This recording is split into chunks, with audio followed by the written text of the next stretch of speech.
বেগুনের তো নানান রেসিপি আপনারা খেয়েছেন।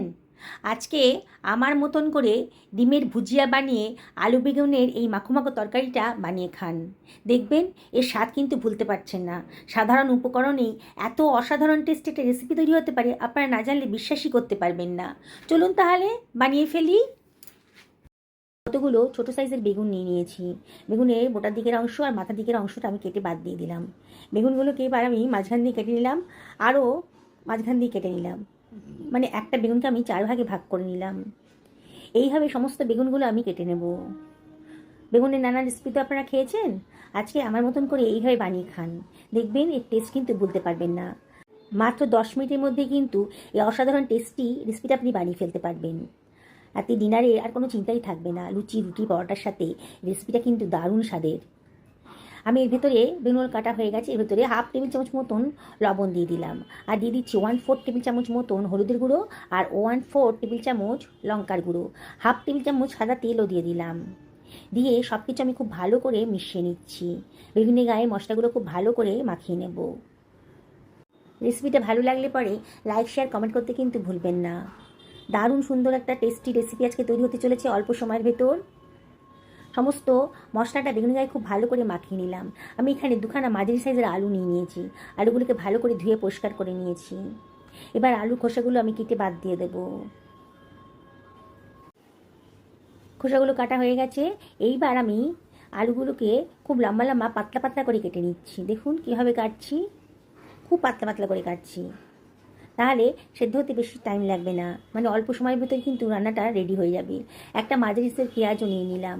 পেঁয়াজের খোসাটা আমি কেটে নিলাম, আর পেঁয়াজটাকে আমি খুব ঝিরিঝিরি করে কেটে নিচ্ছি। দেখুন পেঁয়াজটাও কাটা হয়ে গেল, সরিয়ে রাখলাম। একটা ছোটো সাইজের টমেটো নিয়ে নিয়েছি। টমেটোটার গোটা দিকের অংশটা কেটে বাদ দিয়ে দিলাম, আবার টমেটোটাকেও আমি খুব ঝিরিঝিরি করে কেটে নিচ্ছি। কাটা হয়ে গেছে। একটা পাত্র নিয়েছি, তার মধ্যে দুখানা ডিম আমি ফাটিয়ে দিচ্ছি। এবারে আমি এর ভেতরে দিয়ে দেবো 1/4 টেবিল চামচ লবণ, আর দিয়ে দিচ্ছি 1/4 টেবিল চামচ গোলমরিচের গুঁড়ো। খুব টেস্টি হবে। এবার ডিমটাকে খুব ভালো করে ফেটিয়ে নেব একটা কাঁটা চামচের সাহায্যে। খুব ভালো করে ফাটানো হয়ে গেছে। এবার এটাকে আমি সরিয়ে রাখছি। আমি একখানা কড়াই গরম বসিয়ে দিয়েছি গ্যাস ওভেনে। এবার এর ভেতরে দিয়ে দিলাম 1 টেবিল চামচ মতন সর্ষের তেল। তেলটা যখন গরম হয়ে গেছে তখন ফেটানো ডিমটা আমি এর ভেতরেই দিয়ে দিচ্ছি। এবার একটু নাড়াচাড়া করে এটা একটা ভুর্জি বানিয়ে নেব, ডিমের ভুর্জি বানিয়ে নেব। আমি একটু বড় সাইজের ভুর্জি বানাবো। মাঝে মাঝে কিন্তু একটু নাড়াচাড়া করে দিতে হবে, নাহলে কিন্তু পোড়া লেগে যেতে পারে ডিমটায়।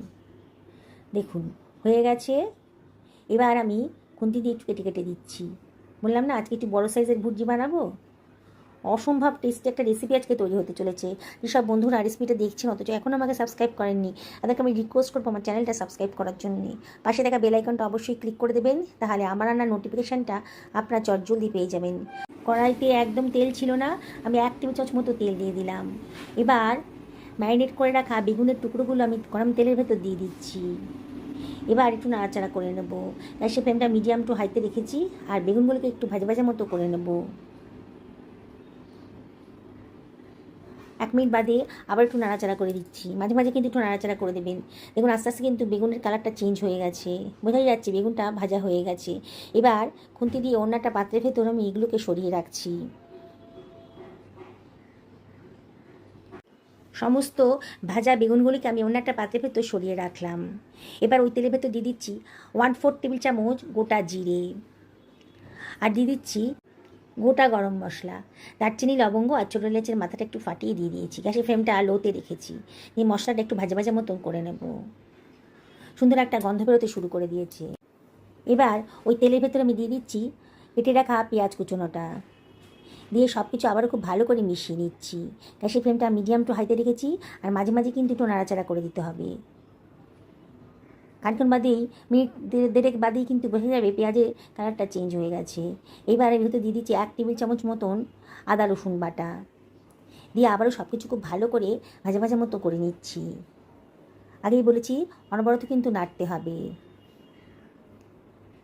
এবার এর ভিতরে আমি দিয়ে দিচ্ছি কুচি করে কেটে রাখা টমেটোটা, 1 টেবিল চামচ মতো লবণও দিয়ে দিলাম, তাহলে টমেটোটা তাড়াতাড়ি গলে যাবে। আবারও সব কিছু খুব ভালো করে মিশিয়ে নিচ্ছি। টমেটোটা গলতে শুরু করে দিয়েছে কিন্তু। এবারে আমি এর ভেতরে দিয়ে দেবো 1/4 টেবিল চামচ হলুদের গুঁড়ো, 1/2 টেবিল চামচ ধনের গুঁড়ো, 1/2 টেবিল চামচ জিরের গুঁড়ো, আর 1/2 টেবিল চামচ লঙ্কার গুঁড়ো। আগেই বলেছি লঙ্কাটা কিন্তু নিজেদের পছন্দের মতো দেবেন। 1/2 টেবিল চামচ চিনিও দিয়ে দিলাম, আর দিয়ে দিচ্ছি 1 টেবিল চামচ জল। চিনিটা পছন্দ হলে দেবেন, না হলে বাদ দেবেন। দিলে পরে কিন্তু দারুণ সুন্দর একটা টেস্ট আসে।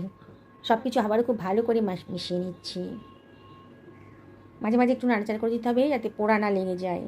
এবার ঢাকা দিয়ে মিডিয়াম ফ্লেমে আমি মিনিট খানেক রান্না করে নেব। 1 মিনিট বাদে ঢাকা খুলে সব কিছু আবারও খুব ভালো করে মিশিয়ে নিচ্ছি। অনবরত কিন্তু নাড়াচাড়া করতে হবে। গ্যাসের ফ্লেমটা মিডিয়াম টু হাইতে রেখেছি। এবারে আমি এর ভিতর দিয়ে দিচ্ছি 2 টেবিল চামচ টক দই, ফ্যাটানো টক দই দিয়ে দিলাম, আর বাটি ধুয়ে অল্প জলও দিয়ে দিলাম, এই 2 টেবিল চামচ মতো দিয়ে সব কিছু ভালো করে মিশিয়ে নিচ্ছি। 1.5 থেকে 2 মিনিট মশলাটাকে খুব ভালো করে কষিয়ে নিতে হবে।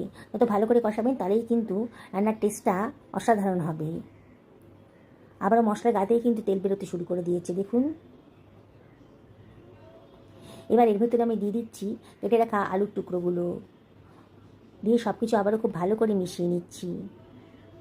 গ্যাসের ফ্লেমটা মিডিয়াম টু হাইতে রেখেছি। এবার ঢাকা দিয়ে মিনিট 2-3 আমি লো ফ্লেমে রান্না করে নেব। এবার একটু চেক করে দেখতে হবে আলুটা কতদূর সেদ্ধ হয়েছে। আলুটা 80% মতো সেদ্ধ হয়ে গেছে। এবারে আমি এর ভেতরে দিয়ে দিচ্ছি 1/2 টেবিল চামচ মতো গরম মশলার গুঁড়ো। সুন্দর একটা গন্ধ বেরোবে, খেতে ভালো লাগবে। খানিকটা ধনেপাতা কুচিও এর ভেতরে দিয়ে দিলাম, হাতে কাছে ধনেপাতা থাকলে দিয়ে দেবেন। 1/2 টেবিল চামচ মতো গোলমরিচের গুঁড়োও দেবেন, যদি পছন্দ হয় গোলমরিচের গুঁড়োর গন্ধটা তাহলে দেবেন, নাহলে বাদ দেবেন। কতগুলো কাঁচা লঙ্কা চিড়ে দিয়ে দিলাম। যারা একটু ঝাল খেতে পছন্দ করেন তারাই কাঁচা লঙ্কাটা দিয়ে খেতে পারবেন। এবারে আমি দিয়ে দিচ্ছি ভেজে রাখা ডিমের ভুজিগুলো, দিয়ে সব কিছু আবারও খুব ভালো করে মিশিয়ে নিচ্ছি। রান্নাটা কিন্তু আমার রেডি হয়ে গেছে। কী দিয়ে খেতে পছন্দ করবেন? লুচি, রুটি, পরোটা, ভাত, একেবারে জমে যাবে। এবারে আমি এর ভেতরে দিয়ে দিচ্ছি ভেজে রাখা বেগুনগুলো। বেগুনটা ভাজাই আছে। বেগুনটা দেওয়ার পর কিন্তু আর বেশিক্ষণ রান্না করতে হবে না, মিনিট 2 রান্না করলেই হয়ে যাবে। আমি আলতো হাতে সব কিছু খুব ভালো করে মিশিয়ে নিচ্ছি। অসম্ভব টেস্টি একটা রেসিপি আজকে তৈরি হয়ে গেল। ঢাকা দিয়ে মিনিট খানেক আমি এটা রান্না করে নেবো। 1 মিনিট বাদে দেখুন কালারটা, কত অল্প সময়ের ভেতরে বেগুনের এই রেসিপিটা তৈরি হয়ে গেল। অসম্ভব টেস্টি। আমি একটা সার্ভিং বলে এটাকে সার্ভ করে দিচ্ছি। দেখুন বন্ধুরা, কতটা দেখতে সুন্দর লাগছে, দেখেই কিন্তু অর্ধেক পেট ভরে যাবে।